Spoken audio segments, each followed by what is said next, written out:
First line நேயர்களுக்கு வணக்கம். இன்றைக்கி என்னென்னா 3வது நாள் கிரிகாலன் ஷோ நிறைவு பெறப்போகிறது என்று பிற்பகல் இப்போ நம்ம வீடியோ போட்டு ஒரு 1 ஹவர்லாம் கிரிகாலன் ஷோ நிறைவாயிரும். அதுக்கப்புறம் அடுத்து என்ன நடக்க போகுது நம்ம பார்க்க போகிறோம். கிரிகாலன் ஷோவுடைய 3வது நாள் காட்சிகள், சிறப்பு காட்சிகள் நீங்கள் பார்க்க போகிறீங்க. அது போக என்ன அப்படின்னா என்ன நடந்து கொண்டிருக்கிறது, இந்த கிரிகாலன் ஷோ முதல்ல என்ன சொல்லப்பட்டது, 48 மணி நேரம்னாங்க, 3 நாள்னாங்க, அதுக்கப்புறம் 24 மணி நேரம் தொடர் தியானம்னாங்க. அதுக்கப்புறம் பார்த்தா பாதியில் அவர் எந்திரிச்சு வந்துடுறாரு. சில காட்சிகள் மட்டும்தான் நமக்கு போடுறாங்க. நடுவில் என்னென்ன சாப்பிட்டாரு, எங்கே போனார், என்ன பண்ணார் அப்படின்ற எதுவுமே இல்லை. அவர்கள் ரிலீஸ் பண்ணுற காட்சிகள் மட்டும்தான் நம்ம பார்க்க முடியும். அப்போ பொதுமக்களுடைய பார்வையில் என்ன தெரியும்னா, இவர் தொடர்ந்து மெடிடேஷன் பண்ணுறாரு. இடையில காலையில் சூரிய உதயம் வந்தோடனே சூரியனை பார்த்து சூரிய நமஸ்காரம் பண்ணுறதுக்காக கங்கா ஜலத்தை ஒரு குடுவையில் அடைச்சி அப்படியே ஊற்றுறாரு இப்படின்ற காட்சிகளை மட்டும்தான் நமக்கு வழங்கப்பட்டிருக்கிறது. ஸோ அந்த கிரிகாலன் ஷோவில் முக்கியமான விஷயம் என்ன அப்படின்னு பார்த்தீங்கன்னா, சரி இப்போ பார்ப்போம். இப்போ மோடிஜி என்ன பண்ணுறாரு அப்படின்னா, முந்தா நாள் ஈவினிங்காக அங்கே வராரு. அதுக்கப்புறம் போகிறாரு, அங்கே சுற்றுறாரு, கொஞ்சம் நேரம் தியானம் பண்ணுறாரு. அதுக்கப்புறம் அங்கேயே தூங்கிடுறாரு. அவருக்கு ஒரு மெத்தைன்னா ஒரு மெடிடேஷனுக்கு மெத்தையெல்லாம் போட்டு யாரும் மெடிடேஷன் பண்ணதான் நான் கேள்விப்பட்டதில்லை. நம்மளும் மெடிடேஷன் பண்ணியிருக்கோம். நம்ம அந்தளவுக்கு பெரிய ஞானிலாம் கிடையாது. மெடிடேஷன் ப்ராக்டிஸ் பண்ணியிருக்கிறோம், விபஸ்னாவில் மெடிடேஷன் பண்ணியிருக்கிறோம். எந்த மெடிடேஷன்லையும் இப்படி தலகாணி சோபாலாம் போட்டு யாரும் உட்கார்ந்ததா எந்த குருக்களையும் நம்ம பார்த்ததில்லை, புதிதாக பண்ணக்கூடியவர்களையும் பார்த்ததில்லை. மெடிடேஷன் அப்படின்னா என்ன அப்படின்னா, மனதை ஒருமுகப்படுத்தி கொண்டு அமைதியாக இருப்பது அப்படின்னு ஒரு சுருக்கமாக எடுத்துக்கலாம், சரியா? ஸோ அப்படி இருக்கும்போது என்னென்னா, மனதை ஒருமுகப்படுத்தி நீங்கள் இருக்கும்போது அதுவும் விபஸ்னா போன்ற மெடிடேஷனில் அப்படின்னு என்னன்னு பார்த்தீங்க அப்படின்னா, அதில் நீங்கள் மனதை ஒருமைப்படுத்திட்டு ஒரே ஒரு விஷயத்தை நினைக்கணும் அப்படின்னு சொல்லுவாங்க. அதுவும் கடவுள் உருவங்களை நினைக்கக்கூடாது அப்படின்வாங்க. அதுதான் அதில் குறிப்பாக இருக்கும். புத்தர் கடைசியாக கற்றுக் கொடுத்த விபஸ்னால நீ நினைத்துக்கொள்ளலாம், ஒரு பூவை நினைத்துக்கொள்ளலாம், வேறு எதையாக நினைத்துக்கொள்ளலாம், அதை மனதில் நிறுத்தி கொண்டு அதே சிந்தனையில் இருக்க வேண்டும் அப்படின்வாங்க. சில பேர் அவர்கள் பிடித்த தெய்வங்களை மனதில் நினைத்துக் கொள்வார்கள். அது கூடாது அப்படின்னு சொல்கிறது விபஸ்னா போன்ற மெடிடேஷன். மேலும் பல ஞானிகள் சொல்லிக் கொடுத்த இந்த மெடிடேஷனில் பார்த்தீங்க அப்படின்னா, நிச்சயமாக இறைவன் என்கிற நீங்களாக உருவப்படுத்தி கொண்டு வைத்திருக்கக்கூடிய விஷயங்களை மனதில் நிலைநிறுத்தக்கூடாது அப்படின்னு சொல்லுவாங்க. அப்படி இருக்கும்போது நீங்கள் மனதை ஒருநிலைப்படுத்தி ஒரு தியானம் பண்ணும்போது இந்த காட்சிகளை நீங்கள் உங்களை எல்லாம் பாருங்கள். இந்த காட்சிகளை போடுறேன் நீங்கள் வழக்கமாக இன்றைக்கி 3ஆம் நாள் நிறைவு. இதுக்கப்புறம் இந்த காட்சிகள் நீங்கள் எங்கே போய் பார்க்க போகிறீங்க? இந்த மாதிரிலாம் உங்களுக்கு கொடுத்து வச்சுருக்காது. இதெல்லாம் இந்த சர்வதேச அளவில் புகழ்பெற்ற இந்த விஷயங்கள் கிரிகாலன் ஷோலாம் எந்த நாட்டிலையும் நடந்திருக்காது, இங்கே நடக்குது. அது உங்களுக்கு கொடுத்து வச்சது தான். சரி, அது நான் அந்த காட்சியை போடுறேன். அதுக்கு முன்னாடி என்னென்னா, இந்த ஒருமுகப்படுத்திகிட்டு இருக்கும்போது இவர் காலையில் எப்படி விடிஞ்சிருச்சின்னு தெரியுது அப்படின்னு தெரியல. ஏன்னா ஒன்று வாட்சோ அலாரமோ வச்சுருந்தா தான் அதிகாலை 5:30 மணி ஆயிடுச்சு, சூரியன் உதயமாக போகுது கன்னியாகுமரியில், நம்ம போய் அதுக்கு கொஞ்சம் தண்ணி ஊற்றணும், கடலுக்கு தண்ணி ஊற்றணும் அப்படின்னு சொல்லி உங்களுக்கு ஒரு நினைவு வரும். அப்போ என்ன அப்படின்னா, அப்போ தூங்கி எழுந்து ஒரு அலாரத்தை வைத்து அந்த நேரத்துக்கு எந்திரிச்சு, ஏன்னா குளிக்கணும்ல, ஃப்ரெஷ்ஷாக இருக்கார்ல. எப்படி தியானம் கண்டினியூஸாக பண்ணுறவங்க 3 நாள் தியானம் பண்ணுறேன்னா, முனிவர்கள்லாம் நான் குளிச்சுட்டு சோப்பு சென்டெல்லாம் அடிச்சுக்கிட்டு அந்த காலத்தில் தியானம் பண்ணாங்க. உட்கார்ந்தது தான் என்றைக்கு எந்திரிக்கிறாங்கன்னே தெரியாது. சில இப்போ தவ முனிவர்கள்லாம் சொல்லுவாங்க, அவர்கள் தாடியில் குருவி கூடு கட்டிடுச்சுன்ற அளவுக்கு அவ்வளோ நாட்களுக்கு அவர்கள் இருந்ததாலாம் ஒரு ஓமையாக சொல்லுவாங்க. ஸோ இவர் 3 மணி நேரம் 1 மணி நேரம் கூட உட்காரல, டக்குன்னு என்ன பண்ணாதில்ல, ஃப்ரெஷ்ஷாக இருக்கார். நல்லா குளிச்சு கழிச்சிட்டு இப்போ ட்ரெஸ்ஸை மாற்றிட்டு சந்தன பட்டை அடிச்சுக்கிட்டு உட்கார்றாரு அப்படின்னா, இதெல்லாம் என்ன நடக்குது என்னன்றதை பற்றி சொல்லலாம். ஆனால் வெளியே காட்டுறது என்னென்னா, 3 நாள் தொடர் தியானத்தில் அவர் ஈடுபட்டுக்கிட்டு இருக்காரு. இப்போ பச்சை தண்ணி பல்லில் படலைன்னு வாங்கி. ஆனால் இப்போ எல்லோரும் கேள்வி எழுப்பினோடனே என்ன பண்ணியிருக்காங்க, இளநீ குடிக்கிறாரு. ஒன்றுமே சாப்பிடாமையா இருக்கார் அப்படின்னு கேட்கும்போது, இல்லை இளநியும் தண்ணியும் குடிக்கிறாரு அப்படின்னு.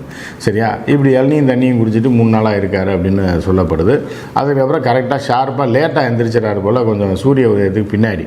அதனால் பார்த்திங்கன்னா, அவங்க போடுற விஷுவல்லாம் பளிச்சுன்னு வெயில் அடிக்குது. சூரியன் கிட்டத்தட்ட ஒரு அரை மணி நேரம் 3/4 மணி நேரம் வெளியில் வந்துடுது. ஒரு 5:15 5:10 4:50 இந்த மாதிரி இதுக்கு தான் சூரிய உதயம் இருக்கும். இவர் தூங்கிடுறாரு போல். வெளிச்சம் வந்ததுக்கப்புறம் போய் கூஜாவில் எடுத்து, சின்ன குட்டி கூஜாவில் தண்ணி எடுத்து கடலுக்கு ஊற்றுற, கடலுக்கே தண்ணி ஊற்றுன நம்ம இந்த காட்சியில் நீங்கள் பாருங்கள். இப்போ ஒரு வழியாக பார்த்தீங்க அப்படின்னா 3 நாளில் இந்த தவமுனிவரோட யாகம் இந்த மெடிடேஷன் முடிஞ்சிருச்சு. முடிஞ்ச ஒரு 1:30 மணிக்கு விமானத்தில் பறக்கிறார். விமானத்தில் பறந்து எங்கே போகிறாரு அப்படின்னா, ஹெலிகாப்டரில் கிளம்பி நேராக இதுக்கு போகிறாரு. எங்கே ட்ரிவாண்ட்ரம் போய் ட்ரிவாண்ட்ரத்துலேருந்து டெல்லி போகிறார், அடுத்த கட்ட டுபாக்கு ஒரு வேலையை பார்க்குறதுக்கு. ஸோ இதில் இன்னொரு விஷயம் நம்ம நல்லா தெரிஞ்சுக்கணும். என்னென்னா, இந்த எலெக்ஷன் கமிஷனர் 2 பேரையும் எங்கே அடைச்சி வச்சுருக்காங்களா, இல்லை அவர்கள் கடத்தப்பட்டிருக்கிறாங்களா, என்ன ஏதுன்னே தெரியல. அந்த மாதிரியான ஒரு சூழல் தான் இருக்குது. எலெக்ஷன் கமிஷனர்கள் வந்து என்னென்னா ஒவ்வொரு தேர்தல் வந்து வாக்குப்பதிவு ஒவ்வொரு மாநிலத்திலையும் முடிஞ்சப்போ இல்லை ஒவ்வொரு கட்டம் முடிந்ததுக்கப்புறம் என்ன பண்ணுவாங்கன்னா வெளியில் வந்து டெல்லியில் ப்ரெஸ் மீட் வச்சு அன்றைக்கோ இல்லை அடுத்த நாளோ வந்து உட்காந்துட்டு இவ்வளோ வாக்குப்பதிவு நடந்திருக்கிறது, இந்த மாநிலத்தில் இவ்வளோ நடந்திருக்கு, இத்தனை % நடந்திருக்கு அப்படின்னு சில தகவல்களை சொல்லுவாங்க. நிருபர்கள் கேட்கக்கூடிய கேள்விக்கு பதில் சொல்லுவாங்க. ஆனால் 2 எலெக்ஷன் கமிஷனர் யாருன்ற அந்த புகைப்படம் கூட நீங்கள் வெப்பில் போய் தேடினா தான் இருக்கும். அவர்கள் யாருன்னே யாருக்குமே தெரியாது. சரியா? அவர்கள் எங்கே இருக்கிறார்கள்னு தெரில. அவர்கள் தான் கட்சிகள் கொடுக்கக்கூடிய கேள்விகளுக்கு பதில் சொல்கிறாங்களான்னு தெரில. அவர்கள் எங்கே அடைத்து வைக்கப்பட்டிருக்கிறார்களா இல்லை இருக்கிறார்களான்னு தெரில. அந்த மாதிரியான ஒரு நிலைமை இருக்குது. அதை வைத்து விட்டு இங்கே உள்ள கோமாளிகள் வந்து என்ன பண்ணிகிட்டு இருக்காங்கன்னா ஜி வந்து தியானம் பண்ணுறாரு, அதை பண்ணுறான்னு சொல்லி ஊர் புறம் பரப்பி விட்டுருக்காங்க. இதில் வந்து என்னென்னா அது வந்து அந்த பாறை வந்து தனியாருக்கு சொந்தமானது, அதனால் அவர் போகலாம் வரலாம் எப்போ வேணாலும் இருக்கலாம் அப்படின்றாங்க. இப்போ என்னென்னா இப்போ மக்கள் அழுத்தம் தாங்க முடியாமல் மக்கள் பாவம் டூரிசம் வந்திருக்காங்க, அவர்களே அடைச்சி போட்டு தியானம் வந்து மண்டபத்தில் பண்ண வேண்டியதாங்க. அதுக்கு SSG NSG பாதுகாப்பு போட்டிருக்கு. மித்த வரவனை அவன் சுற்றி பார்த்துட்டு போட்டுமே விட வேண்டியதானே. எதுக்கு அந்த பாறை முழுவதும் அந்த ஏரியா முழுவதுமே ஆள் வராமல் தடுக்கிறீங்க? உங்களுக்கு சொந்தமானதா இந்த நாடு? உங்களுக்கு மட்டுமே சொந்தமானதா? இங்கே உள்ள விஷயங்கள்லாம் நீங்கள் பிரதமர்னால் என்ன அட்டகாசம் வேணாலும் பண்ணுவீங்களா? 3 நாளைக்கு வந்து உட்காந்துக்கிட்டு நீங்கள் வந்து யாரையும் பொதுமக்களை வரவிடாமல் யாரும் வந்து அந்த பாறையை பார்த்து விடாமல் பண்ணுவீங்களா? இதெல்லாம் வந்து என்னென்னா இன்னும் ஒரு 3 நாள் இருக்குது, பார்த்துக்கலாம். இப்போ இந்த வீடியோவை பாருங்கள், அதுதான் ரொம்ப முக்கியம். ஏன்னா அது கடைசி வீடியோ, உங்களுக்கு அதுக்கப்புறம் கிடைக்காது. கிரிகாலன் ஷோலாம் நீங்கள் வந்து படத்தில் கூட பார்க்க முடியாது, இப்படி ஷூட் பண்ண முடியாது. பாறையில் ஆளே இல்லாமல் கதாநாயகன் மட்டும் வர்ற மாதிரியும் இல்லை காமெடியன் மட்டும் வர்ற மாதிரியான காட்சிகளை நீங்கள் படமாக்கவே முடியாது. அந்த காட்சிகளை பாருங்கள்.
பார்த்தீங்களா? இப்படி இந்த 3ஆம் நாள் கிரிகாலன் ஷோ இந்த லெவலில் நிறைவு பெற்றிருக்கிறது. இது போன்ற காட்சிகளை நீங்கள் இதுதான் கடைசி பிரதமராக இருந்து அவர் தியானம் பண்ணி இங்கே வந்து தியானம் பண்ணுறது இதுதான் கடைசியாக இருக்கும் அப்படின்னு நம்ம பார்க்குறோம். இதுக்கு அடுத்து டெல்லி போயிடுறாரு. டெல்லி போய் அடுத்த கட்ட வேலையில் ஈடுபட போகிறாரு. இன்றைக்கி சாயந்தரத்துக்குள்ளே இப்போ மத்தியானம் போலிங் முடிஞ்சிடும்ல, ஏன்னா போட வேண்டியவெல்லாம் பார்த்துருப்பான். கல்கட்டாவில் உட்காந்தோன்னா நம்ம ஊருக்கார் விவேகானந்தர் பாறையில் போய் நம்ம ஆள் அங்கே தேடி போய் கன்னியாகுமரியில் பண்ணுறாருன்னொன்னே உடனே சக்குன்னு பிஜேபி ஓட்டு ஊற்றிடுவான் வெஸ்ட் பெங்காலில் இருக்கவெல்லாம் அப்படின்னு நினச்சி தான் இதை பண்ணது. 1 மணிக்கு கிளம்புனாரு. அப்போ அங்கே போகிறாரு. திருவள்ளூர் ஒரு ஏமாத்து மாலையை போட்டு விட்டு ஒரு பூவை போட்டு விட்டு அங்கேருந்து கிளம்பி ட்ரிவாண்ட்ரம் போய் அங்கேருந்து டெல்லி போக போகிறாரு. டெல்லி போயிட்டு அடுத்த கட்ட எடுப்பாக்க ஒரு வேலைகளை அங்கே ஆரம்பிப்பார் அப்படின்னு நம்ம பார்க்குறோம்.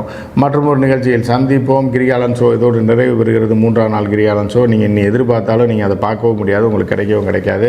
ஸோ வந்து கிரிகாலன் ஷோவை பார்த்துக்குங்க. வேணும்னா நீங்கள் எப்போ வேணாலும் நம்ம சேனலில் வந்து கிரிகாலன் ஷோ 1, 2, 3 அதாவது முதல் நாள், 2ஆவது நாள், 3ஆவது நாள் ஷோவை நீங்கள் அவங்க மலரும் நினைவுகளுக்காக இன்னொரு 10 வருஷம் கழிச்சு கூட 5 வருஷம் கழிச்சு கூட இருந்தார்ல கிரிகாலன் ஷோ அப்படிங்கும்போது நம்ம சேனல் உங்களுக்கு ஞாபகம் வரும். அதை நீங்கள் எப்போ வேணாலும் போட்டு பார்த்தீங்கன்னா இந்த கிரிகாலன் ஷோ அதிலே இருக்கும் அப்படின்னு சொல்லிக்கொண்டு மற்றொரு நிகழ்ச்சியில் கிரிகாலன் ஷோவில் சந்திப்போம்னு தான் நேற்று சொன்னேன். இன்றைக்கி கிரிகாலன் ஷோ இல்லாதனால மற்றும் ஒரு ஜியோட நிகழ்ச்சியில் சந்திப்போம். நன்றி, வணக்கம்.